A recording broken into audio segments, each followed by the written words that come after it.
MedBix Webcast is a new kind of healthcare media channel to break the silo mentality and foster interdisciplinary thinking. Our mission is to fill that gap and to create a curiosity through different lenses, tapping the passion that guided the historical figures in medicine and bringing present-day groundbreaking research to the front lines. We interview physicians and leaders in the industry about present-day healthcare challenges on our live programming.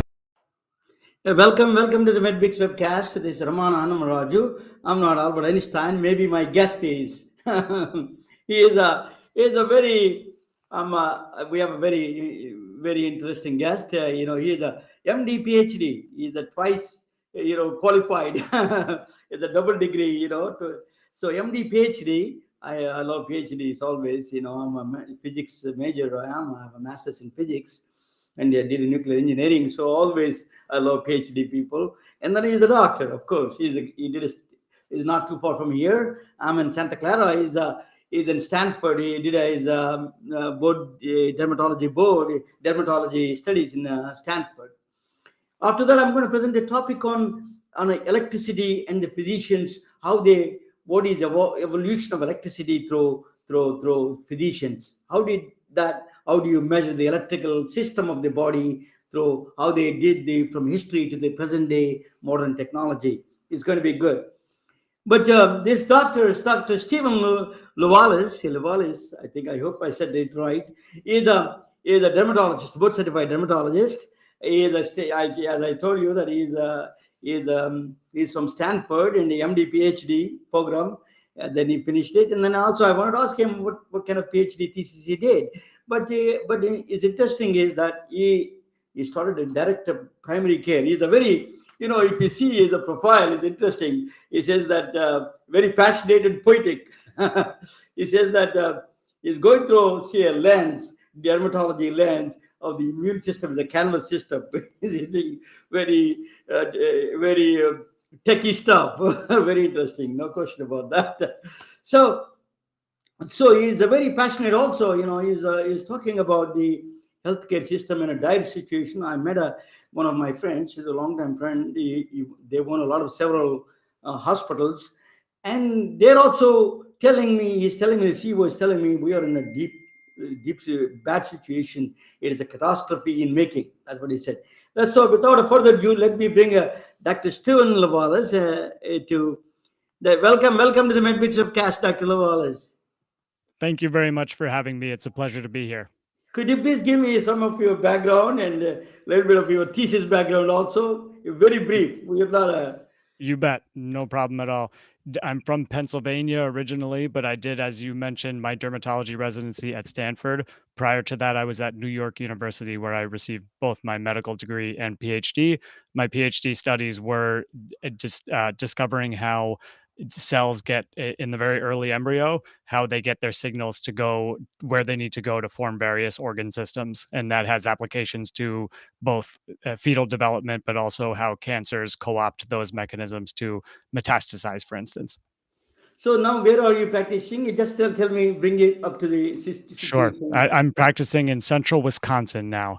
That is where my wife grew up, and we have two small kids now, and we live close to some of our family here, and we're very happy right here practicing in the heart of Wisconsin. And prior to that, I was in Minnesota, and so we've been all around the country, West Coast, East Coast, and now here, and I'm very happy here, and just started my own solo, as of now, direct care dermatology practice, and I'm excited to get that off the ground.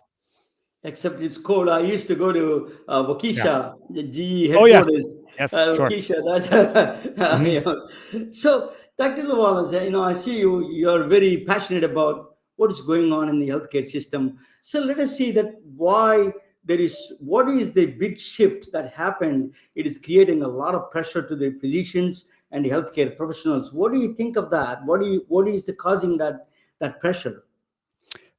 I think it's a confluence of a number of events. The most obvious one that I see now that I am a physician who has experienced mainly life as an employed doctor and now just starting to experience life as an independent physician is the massive shift from physicians who ran their own practices and made the decisions and could sort of owned their own small businesses to massive consolidation on the part of large healthcare systems and insurance companies that feed those healthcare systems, and physicians becoming employees instead of business owners who were making decisions. We abdicated a lot of decisions to other people so that we could just take care of patients, and that's gotten us into a quite a big mess. And that collided with the dramatic pressures, financial pressures, decreasing reimbursements for physician practices, all these pressures that have made doctors seek employed positions where they have power in numbers rather than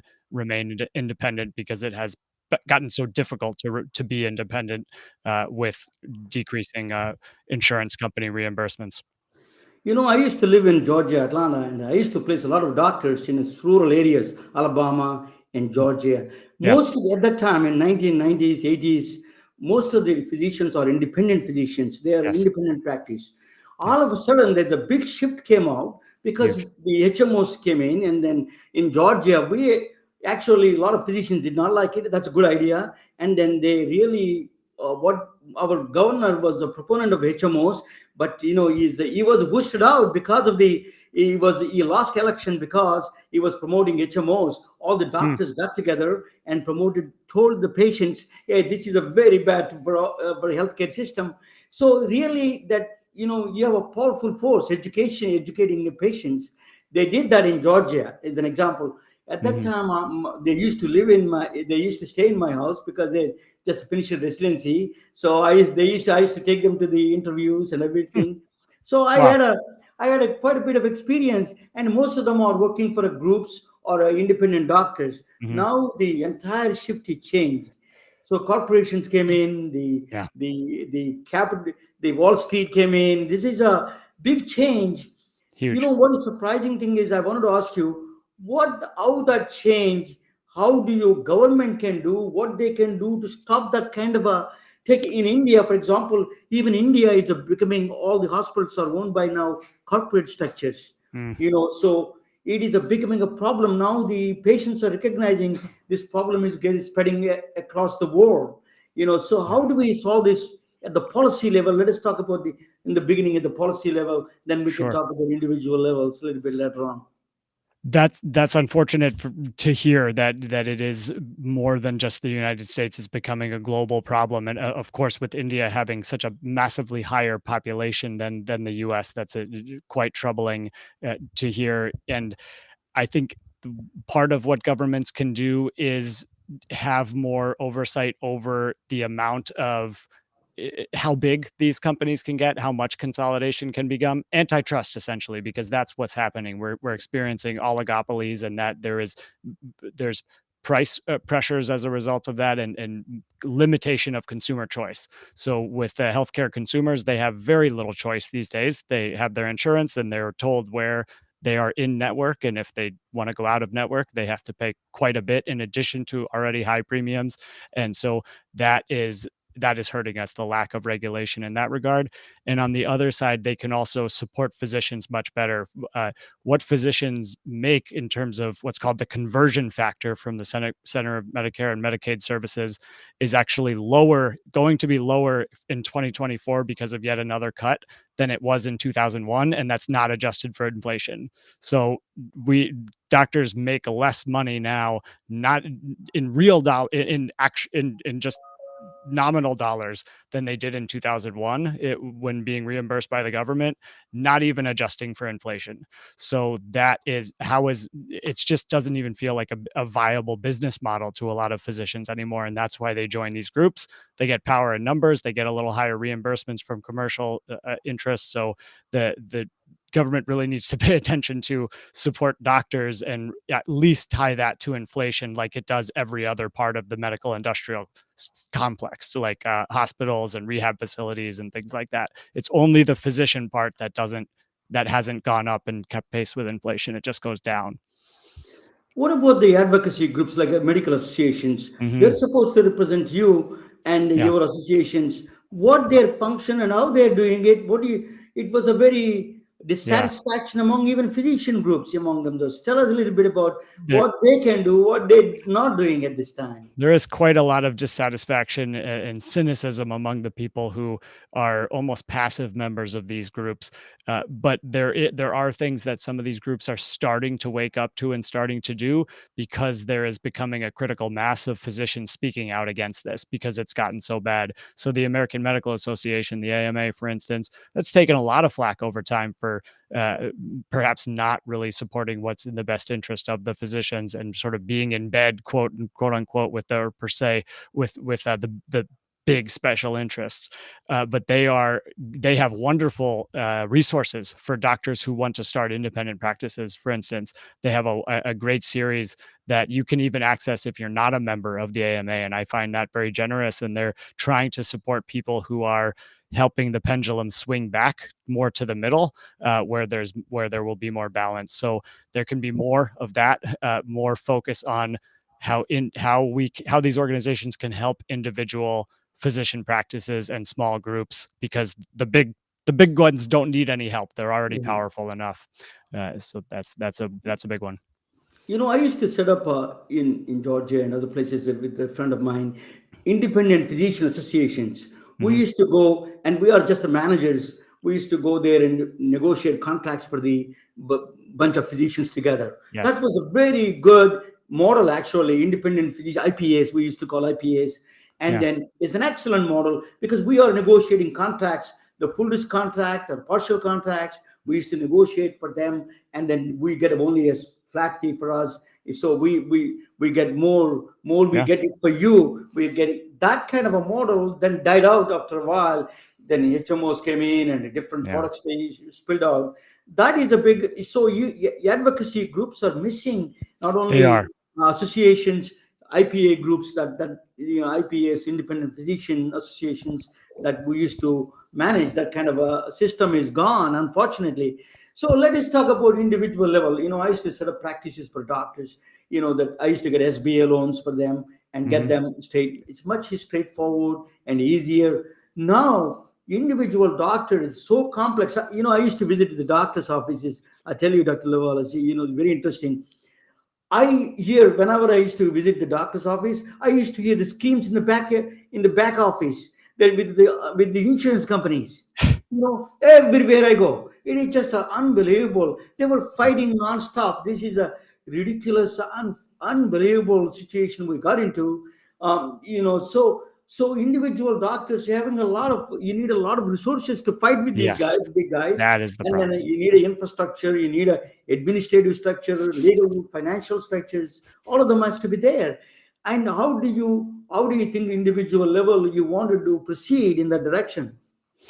So there are a couple things there. I want to revisit the point you mentioned right before about things like the physician associations, that we've lost sight of strategies like this, and we could perhaps revisit those strength in numbers that we could do as independent physicians. And I think that will come more and more as more independent physicians regain and reclaim their autonomy, because the big hospitals already do that. Big physician groups, consolidated groups, they go to the insurance companies and they negotiate. They have leverage. They negotiate better contracts. Then the little guys think we can't compete. So that's one thing that we need to take advantage of and start doing more of. And then also, you're so right that I think it's intimidating for a new doctor coming out, the amount of loans or debt that a lot of physicians have at the beginning before they even think of starting a practice, just from medical school and residency. And then they think about taking on another loan, and it's very intimidating, especially because of the overhead that you mentioned. It's not just having a few staff and yourself. It's the billers and the coders, and everybody wants a piece. And there's so much arguing back and forth just to get the small amounts that we're already limited to because of the financial pressures. So that intimidates people, and it cuts a lot of people out right at the beginning. So they just go and join these big groups, just like I did at the beginning. I didn't feel ready for that. I thought that sounded crazy to me. So one way of getting around it is cutting the insurance companies out of the physician payment, my fee, not in terms of things, your medications your patients can get, things like that, but just reestablishing the transparency and the trust in the physician patient relationship.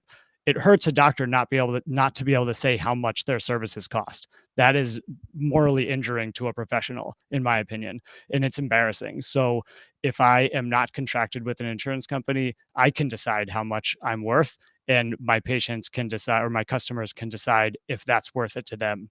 And the proof is in the pudding. And that can serve many people. It's not just for wealthy people, because these prices are not extravagant. Because you keep your overhead low. If you do a model like I do, I don't pay billers, I don't pay coders, I don't have all these people taking a piece off the top, so I can keep my overhead low, keep my prices reasonable, but still be paid what I'm worth. And I can spend more, the amount of time with patients that they deserve, not just 2 minutes, 5 minutes, 8 minutes, 12 minutes if the patient is lucky, that kind of thing. It doesn't feel like a factory. My father is a doctor in a small village. We used to, and then my grandfather is also a doctor. My father is a doctor and a teacher in the same small village. So my late father.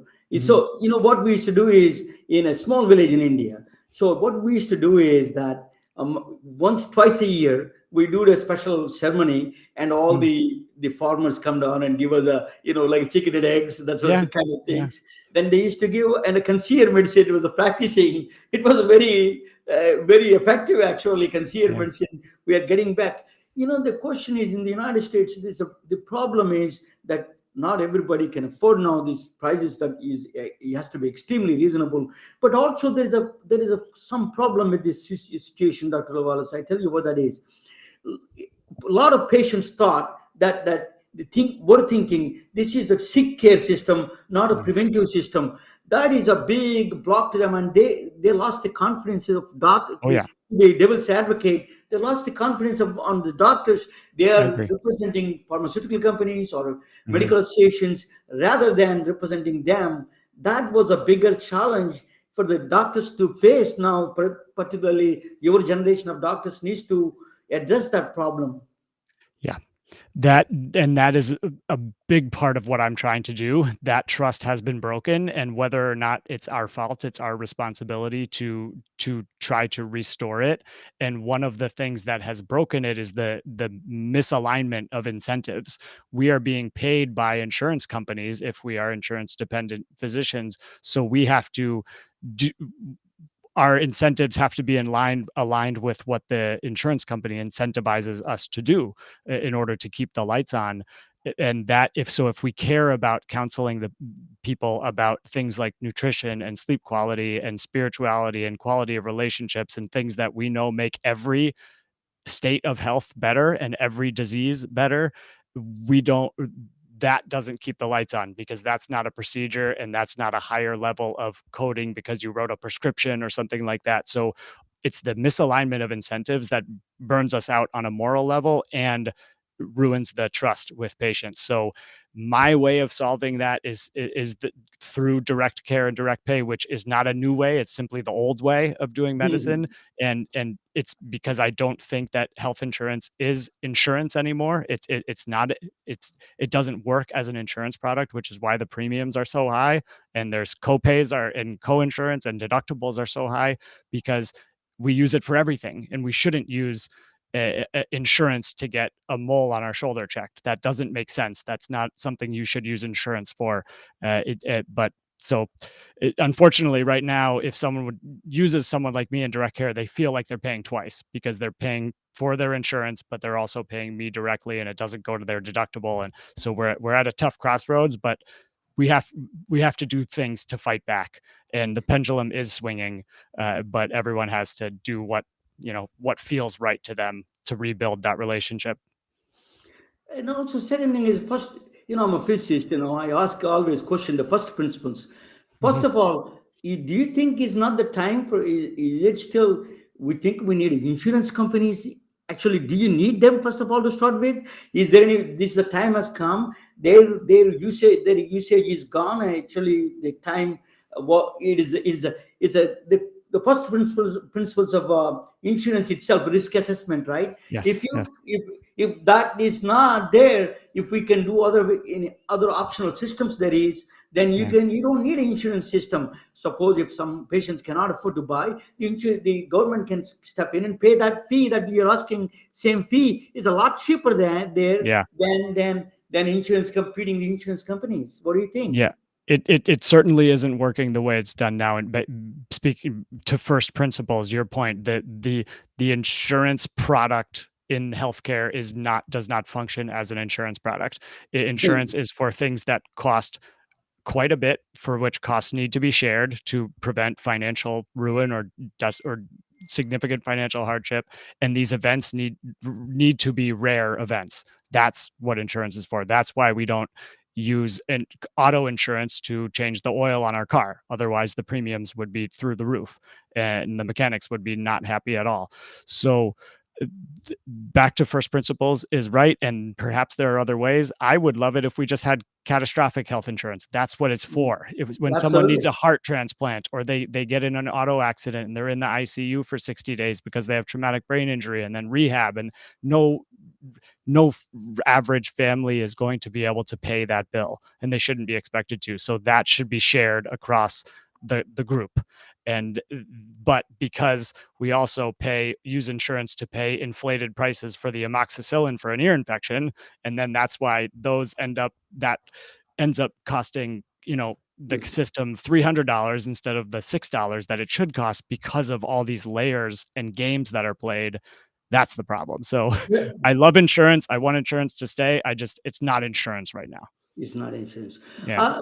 Uh, just extending that thought process. Why Mhm. don't you why we need a hospitals other than a catastrophic is acute Yeah. care. Yeah. Hospitals are meant for acute care. They can be Yeah. federally subsidized, right? Yeah. They can be Mhm. federally subsidized, and then all the private. For example, I used to own imaging center as a non-physician. I use an MRI center because Mhm. I want to give access to really people who are on the south side, and then I gave first time access to Mhm. mammograms and the MRIs. So my charge is $500, where the hospital is charging $5,000.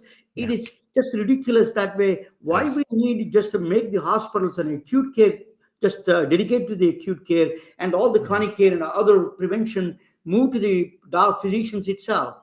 Yeah.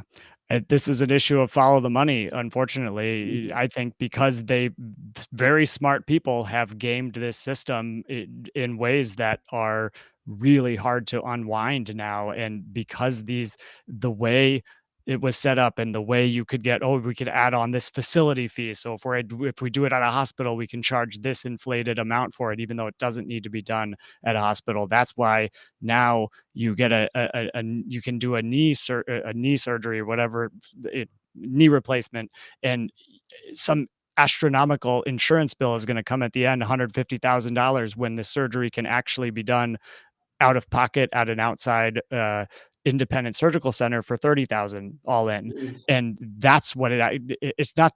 We're not saying it should cost $500 or the surgeon should do it for free. It can still make the business money, but the spread that these insurance companies, this consolidated ones, are taking home, that's, to me at least, that feels like that's where it's just too obvious. That's where all the money is, and they play the game. They're business people, so why wouldn't they play the game?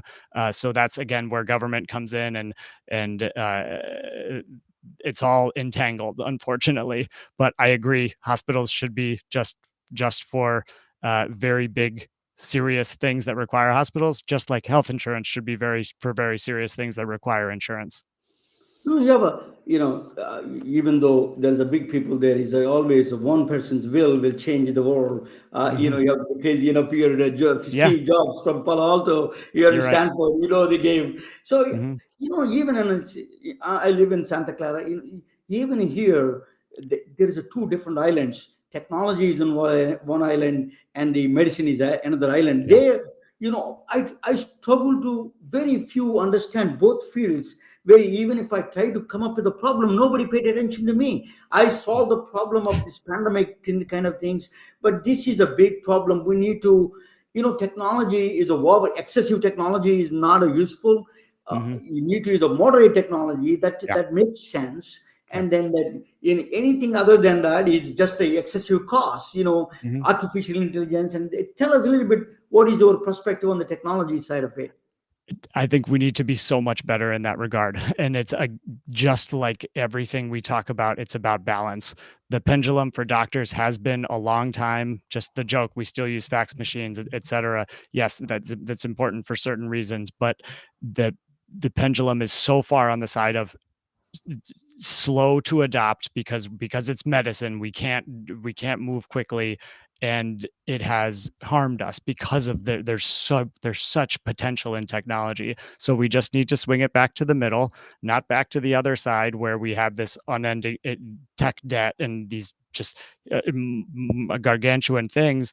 The electronic medical record, for instance, that is one thing where it's it's massively used and massively expensive, but that's because things like Epic, medical records like that are glorified cash registers. They capture what the insurance companies require in order for hospital systems to collect the largest amount of the premiums possible.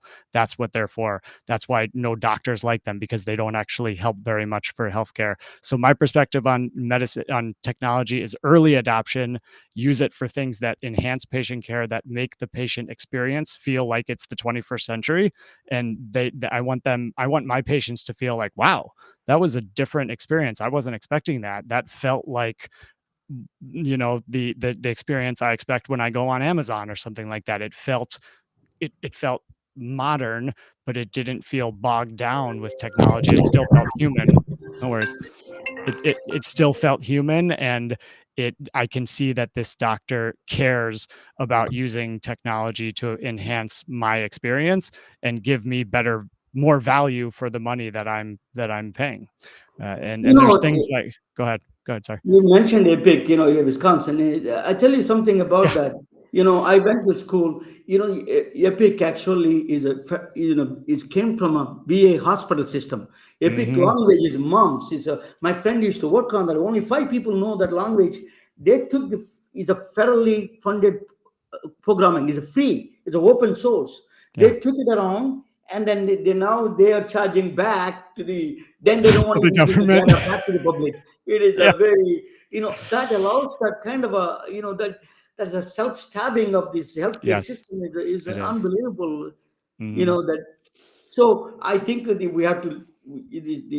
My yesterday I met a friend. He was saying that healthcare system should, and Dr. Todd Orton Hmm. also was talking about it. Yeah. Like Lord Shiva, we need to destroy the healthcare system completely from the ground Mm. and then build up from the scratch. I don't know. Yeah. Well, Yeah. it is a really sad story, Dr. Lewellis. It is. My heart goes out to the, if I am on the both sides of the coin. I tell you that I'm not a doctor, but I Mhm. understood both sides. I tell you that if I would have gone to the other side, I would have been a billionaire. I'm Sure. struggling because I'm advocating physicians, because my father and my Yeah. grandfather, these are the people practicing in small villages. I understand the Yes. passion, and I used to do ultrasound for small people in Georgia, rural Georgia. They didn't Mhm. get ultrasound. Even woman that she didn't know even she has twins until the seventh month or eighth month. Wow. Yeah. It was a terrible. So we have to change the system. People like Mm. you raise the voices, and then Mhm. and also one more thing I would say. This one, if you see a movement that you're trying to initiate, that movement, Yeah.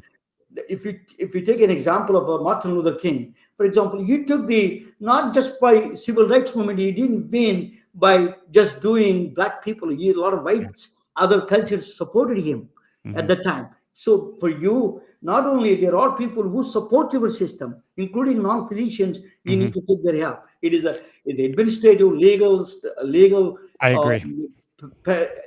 or management structure. All of them you need. Mhm. Financial structures, all the resources you take together, because doctors alone cannot solve this problem. I You agree. need other people who believe in your idea, believe in Mhm. your passion. That's what you need. What do let I me I could not agree more, and I want to end with optimism. I am hopeful. I used to lament coming up as a physician in this day and age, but now I have become optimistic and hopeful about it because it's a time it's a palpable time of change. And anytime there's turmoil and this amount of talk about change, there's a lot of opportunity to change the system, 20 years ago or 10 years ago, maybe people were feeling it, but they didn't feel that there was momentum towards change. So they felt much more helpless. I don't feel helpless right now. And I look at people like Todd Otten and his medicine forward and things like that. There's momentum. There are these waves swelling in the distance, and there's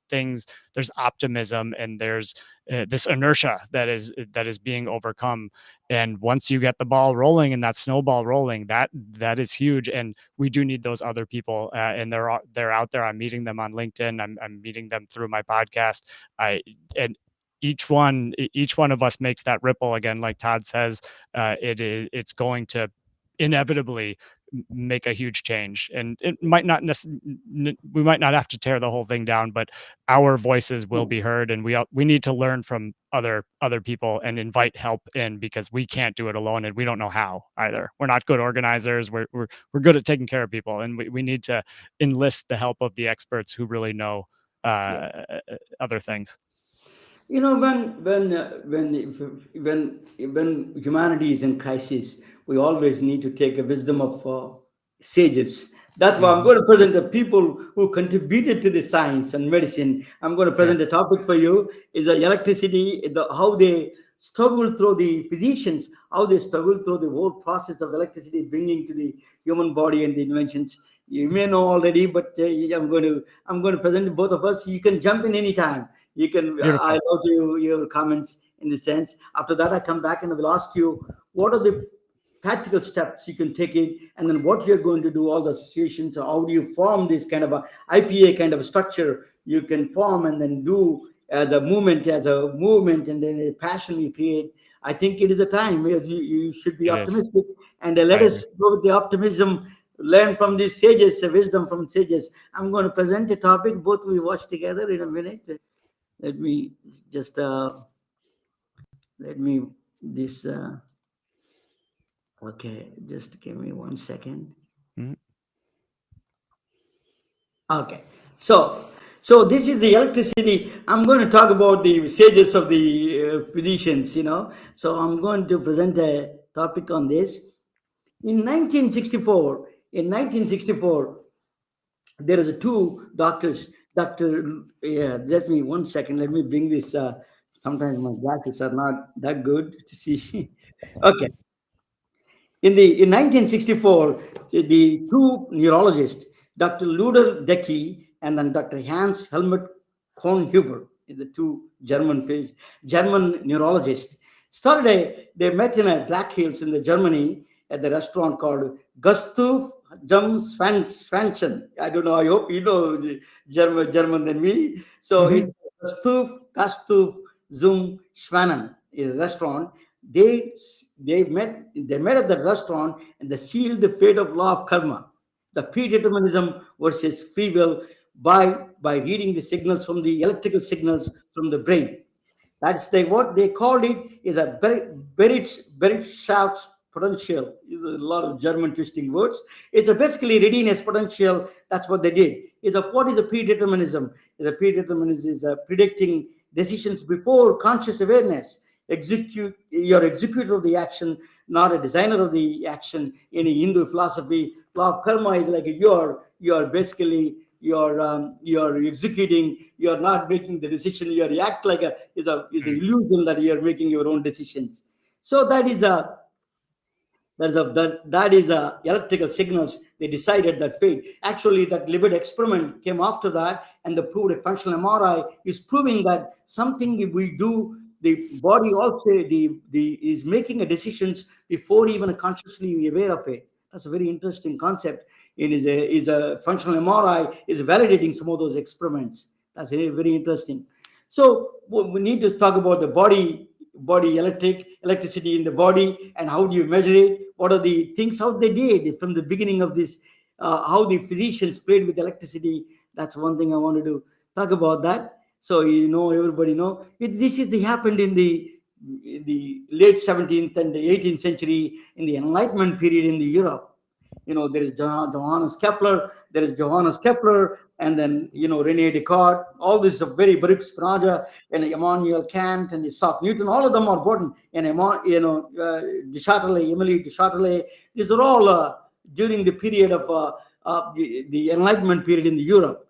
They were during that time. They found out first one. His name is this guy's name is a doctor. Is a Giovanni Aldini. He's a physician. Is a from Italian physician. He is born in a Bologna, educational center in Italy, and then he spoke several languages: French, English, Spanish, and Portuguese. He spoke several languages, Dutch. So at that time, galvanism, resurrecting the life is a big thing at the time. That's the beginning of the 17th, the late century, 1700s and 1800s. So what he did was, this is his uncle is a Galvani, Luigi Galvani is a one who is experimenting the electricity with the frogs. He was connecting the wires between the head of the and the legs of the and the twitching. When you connect the wires, copper wire or any wire, that metal wire, it is twitching. They thought, Luigi Galvani, his uncle, thought there is a life inside. You can resurrect the life.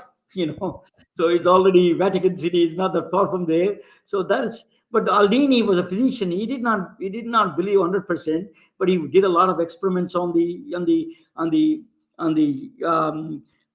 with the animals. He extended all his experiments with all the animals, several animals, and he wrote a first runaway book, a very big hit, big seller. It's called Animali Electricitati. It's called Animali Electricitati. It's one of the best-selling books during the time, in 1700, 1800. So after that, this doctor wants to extend his experiments to the human body.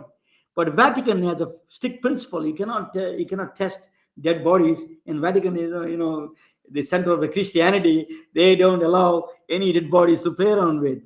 So what they did was he moved because he speaks English and all those languages are fluent, he moved to England. In England, there is an exception. If somebody gets hanged or executed by the death penalty, that body can be experimented. So he moved to London. Dr. Giovanni Aldini moved to London and he put a shop up there.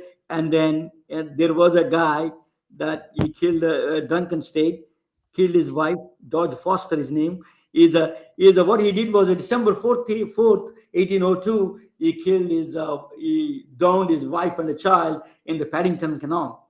So immediately, without a very quick trial, went on, and then they sentenced him to death by hanging.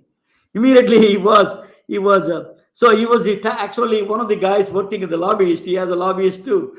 Giovanni Aldini has a lobbyist. A lobbyist is very close to the Queen Victoria, I think. So she immediately got the body transferred to Newgate, where the surgical center is. Then after that, then he called all the royal surgeons. It's a spectacle. He invited all the people and all the physicians to show how the electricity works with the human body, dead body. So then he took another Italian who already made the first battery. Alessandro Volta, his name. That's why we call voltage. Volts, 9 volts, 5 volts, because of his name, Alessandro Volta. He is the inventor of the first battery. The battery, how he did was he put the zinc plates and put the salt water in between, and then he connected the through wire. Then he produced the chemistry produces the electricity, and then he connected this human body, his dead body of George Foster. So now what happened was that this is a gruesome experiment. It is like the body contorted, shaken, stood up, and then London Times published a paper that's saying that there is a demon behind behind these things. And that is actually the middle one is published in the London Times. So it is when the electricity took it, they thought something life force is created within the body. But nothing happened. Actually that is the one during the time, just a few years after that, Mary Shelley father was talking about the galvanism, electricity experimenting with the human bodies and the animals. So she heard the stories of the Mary Shelley. She wrote the inspiring story. She wrote the horror story of the century is a Frankenstein. She released the first 500 copies January 1st, 1818. as a runaway, she put the entire generation of children into the fear. So that's the concept of came from the galvanism. The physician who is playing with the electricity with the human bodies. That is the inspiration for her work. So actually, electricity and magnetism are same manifestation of the same force. Electricity and magnetism. I'm a physicist, and I learned these kind of things. Michael Faraday discovered the electricity. So if you run the electricity through a wire, it produces a perpendicular, right thumb rule. It produces the magnetism, and other way around, you can reverse it. You can take a magnet and put it back and forth, and then it will produce the electricity. Electricity and magnetism, electromagnetic force, is the same manifestation of the same force. So the James Maxwell, another English physicist, gave a excellent mathematical structure, Maxwell equations. They're so even today, those equations are, for a physicist like us, it is like a golden. It is a gold. It is like they run the whole entire universe through the electromagnetic wave equations. That is one of the most brilliant geniuses who gave that equation mathematical structure for the electromagnetic force. Then electricity and magnetism. Nikola Tesla, everybody knows Tesla cars in Stanford. He's actually invented the X-rays. People didn't know that. Is a shadow graphs. He used to call shadow graphs. That he dithermy, then the electricity, and produces the physical therapy. He uses it and produces heat, right? So he used that one. So then came in. Then then, as you all know, you're a doctor, so you all know heart and muscles and the brain. There's electricity. These are body's electrical system. We can measure them through different equipment, right? So you measure the. So actually first EKG was invented in 1920, before 1920, actually 1900s, in the beginning of 1900s. EKG is 600 pounds. 10 people used to carry that EKG machine, ECG, electrocardiogram, to measure the heart signals. So then he won the Nobel Prize in 1924 for that, actually. Think about what they did, how much they did all these years. So now heart is measured by ECG, electrocardiogram, and the EEG, electroencephalograph, measures the brain, electrical signals from the brain, and the EMG, nervous electrical system, electromyography. You can measure all those things. But my question: wherever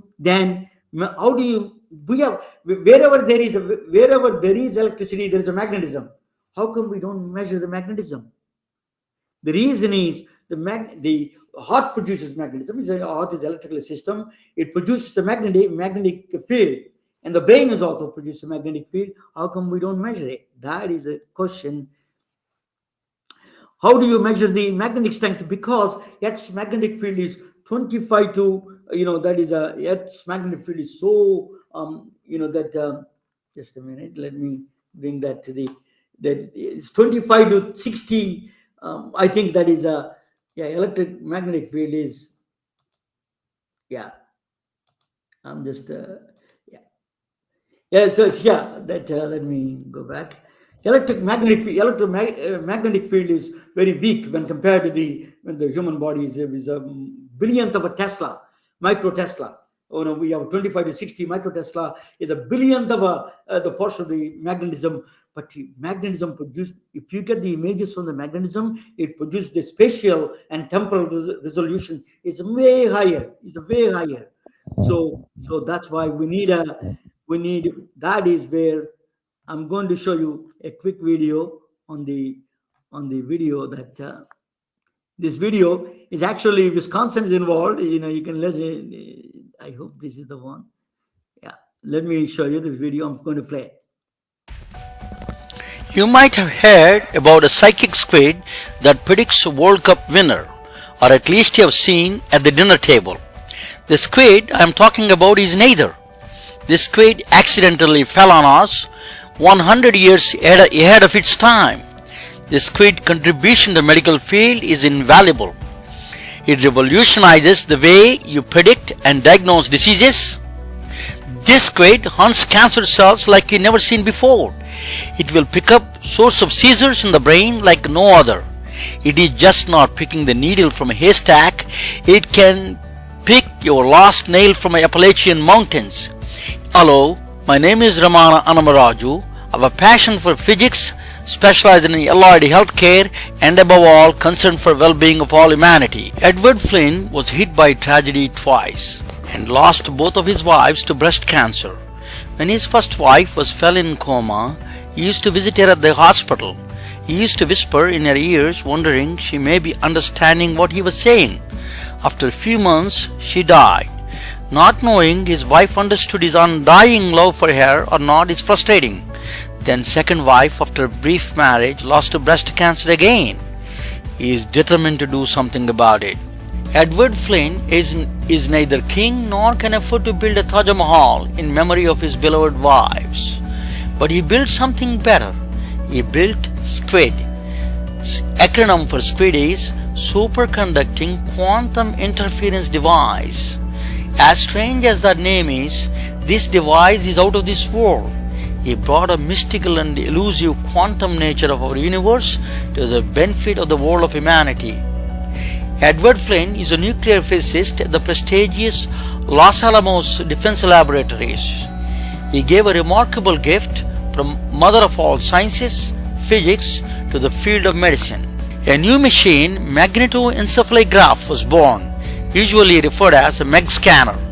This exotic hair-blower looking machine is a mag helmet made up of several squids, which are quantum devices that are designed by Edward Flynn's team.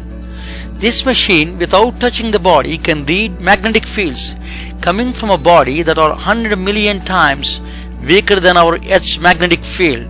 Amanda Malmsberg of Wisconsin fell on the kitchen at the age of 8 with a first epileptic seizure. She was getting seizures almost 100 times a day by the age 16. With the help of neuroradiologist Dr. Deepak Raghavan, they made a journey deep into her brain by using MEG scanner. MEG, or magnetoencephalography, is a relatively new tool that's become available to us, which is capable of looking at the magnetic fields generated by the brain and localizing them back on the anatomy of the brain. At this time, Fredericton Medical College of Wisconsin is the only center in Wisconsin which has a clinical MEG program. We do see patients from not only our hospital but other centers as well. Most people are familiar with electroencephalography, or what we call EEG, where you record brain activity or brain waves from electrodes that are planted on the scalp.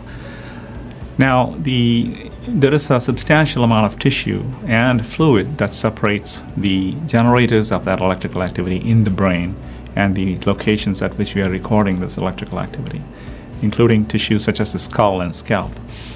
So that can substantially alter the view of what we are looking at in the brain, pretty much in the same way that if you're trying to listen to a conversation through a thick wall, you hear muffled sounds. You may vaguely be able to place people in different parts of the room, but not quite clearly see who spoke from where. So alternative techniques which are not affected by the tissue is of great interest. Without single incision looking for that elusive source of epilepsy, it is just like looking for a needle in the Grand Canyon. It is that difficult. They found the source of her problem hiding deep inside of her brain. No other modality, including powerful MRI, even come close to these findings. The very tiny source of area that is causing her seizures was surgically removed, and Amanda is living happily ever after without even a single incident of seizure. The woman's life was given back by this remarkable machine. The researchers racing towards to find that very tiny number of cells that causing Alzheimer's, schizophrenia, depression, autism, and chronic alcoholism, and many other brain-related diseases. MEG scanner is taking on the most challenging and the deadliest disease of all for women, breast cancer. With the present technologies, you need 10 million cells to be affected before it shows up on any modality or device like a mammography or MRI.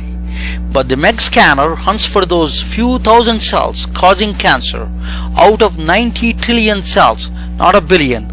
90 trillion cells. Probably MEG scanner can detect breast cancer 5 to 10 years in advance before any modality. Vanderbilt Gastrointestinal Squid Technology GIST Laboratory is an interdisciplinary initiative by the Department of Surgery and by the Department of Physics to detect hard to find stomach ailments. Can go on. This is a direct demonstration of quantum physics in action through a medical device while saving countless lives. Nuclear physicist Edward Flynn may not have saved his wife's life, but saved countless lives on her memory and will be saving millions in the future. It is a better than a Taj Mahal indeed. Thank you for listening. So, the Dr. Lewellis, that's from your home. Actually, Amanda Mansberg, she lives in Wisconsin. She's a primary care teacher now. I saw recently an article about her. She's grown now. She has her own kids. It's a very interesting concept, So let me then, actually, if you want to see that, now this transcranial magnetic stimulation you can use a therapeutic purposes, repeated pulses. You can use it. So Magnus is one of them from Stanford. Magnus Medical. It is actually they use a repeated transcranial magnetic stimulation to the particularly drug-resistant depression, and also very it's a multimodality. It's a very getting a popular now with the transcranial magnetic stimulation. But there is this one is a out of this world. It's called microfabricated atomic magnetometer. They invented this. It's called a Zeeman effect. It's a physics. They call it Zeeman effect. It is a very strange effect. It's a very fascinating effect. We use when an electron jumps from the one orbit to the other orbit, it emits sometimes it absorbs or emits sometimes a photon. Sometimes what happens is when you put in the magnetic field, when it jumps, it is also the quantum phenomena. It splits into three lines, spectral lines. So that's you can use that Zeeman effect. So they can get this small quarter-looking magnetometer. You can wear it like EKG nowadays. People are wearing like EKG machine. You can put the magnetometer on the heart. You can detect all because of this. It is no cryogenics is involved, no attenuation problem, everything because Zeeman effect is the room temperature. You don't need to even cool it down. It's an amazing invention. Texas Instrument is working on it now. So it is a really phenomenal things are happening in this world. So magnetoencephalograph is magnetocardiography is coming up. It is actually particularly for the congenital heart defects and CHD complex things. Dr. Lewellis may know better than me in that sense. So these are all things coming up. With the magnetometers technology, as some there is a role for it. And then if you use it, so electromagnetic field, that's the electromagnetic force can save millions of lives and children's lives. Everything. It is a phenomenon that we are. That Newton said that we got all these things on the shoulders of the giants. If you see Aldini and Kepler, and then this. Nikola Tesla, Jagdish Chandra Bose, we gave a physics of the semiconductors, and Benjamin Franklin, who did the electricity experiments. We're standing on the shoulders. So we learn from the sages that actually how do we inspire and what it takes, that passion that they came up with it. Let me bring Dr. Lowellis back to the stage, so we can talk about it, just. What do you think, Dr. Lewellis? I'm just grateful to have been here for that presentation. That was a wonderful presentation. You can feel in you your passion for teaching and just understanding the world and the mysteries of it, and the people who have worked so hard to figure those things out incrementally over time. The history of medicine is so important and critical for us to remember, and also to remember to keep that we need to keep pushing it forward too, because medicine can seem like a somewhat of a stagnant field in some ways, even though we're having new drugs come out all the time, things like that. So I'm just inspired by your sense for that, and that, you've gone out of your way to teach us all about that. I understood the concept of electromagnetism and how intertwined they are, but knowing about the Meg scanner and these oncoming technologies, we're just so lucky to have. And my brother had treatment resistant depression. He passed away, unfortunately, but he was undergoing TMS and was actually getting better from that. And it's just, we're making these these sometimes incremental, but sometimes uh, boundary breaking breakthroughs that are so important. And I think we can apply that to how we can move forward in the difficult position we're in. You brought up Martin Luther King before. The battle we're in right now is not like not the severity of course, like the civil rights battle, but it doesn't matter in comparison in those terms. The principles are the same. The first It is the principles. worst, Dr. Lewellis. I tell you Yes. why.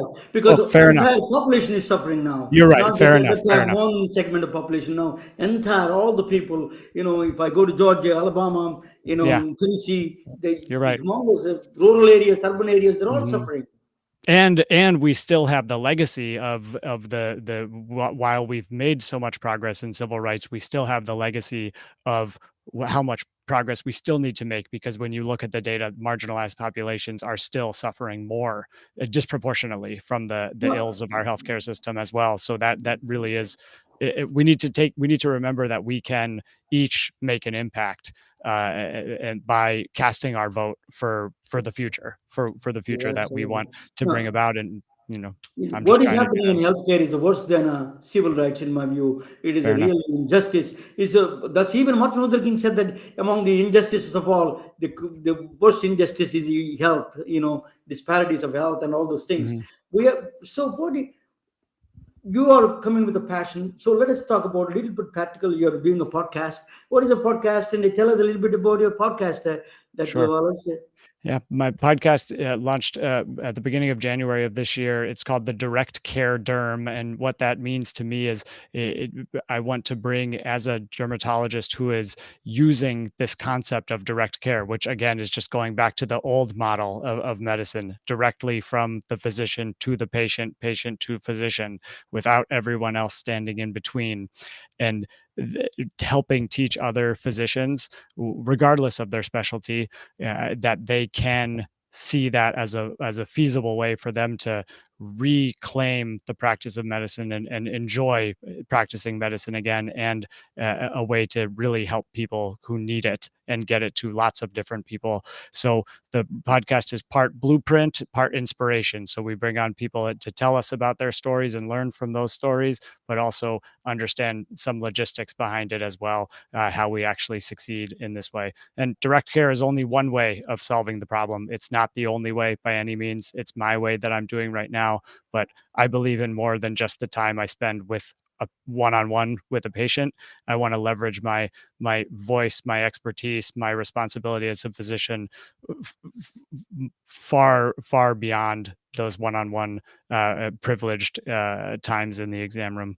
What is your And website? What is your website, Dr. the Lewallis? the website for the podcast can be found on my personal website, lewellismd.com, my last name, then md.com. And the one that you see that on the bottom, it's retinoids.lewellismd.com. That's just where you can get a free gift. Sign up for my email newsletter that comes out once a week, and you get a free gift about where you can learn about using what are called topical retinoids, retinol or retinoids on your face every day as part of a daily skincare routine. That's great for acne, great for anti-aging. It's very low-hanging fruit, but not enough people know about it because not enough people get to see a dermatologist because there aren't enough of us around. So just a little free gift from me, and you can get on my email newsletter, which is another way I try to leverage my voice as a physician. And I talk about business, I talk about life, I talk about how I'm building my practice, I talk about the things I care about in terms of treating patients holistically and integratively, with both Western medicine and all the wonderful drugs we have for skin diseases. It's a wonderful time to be a dermatologist, but also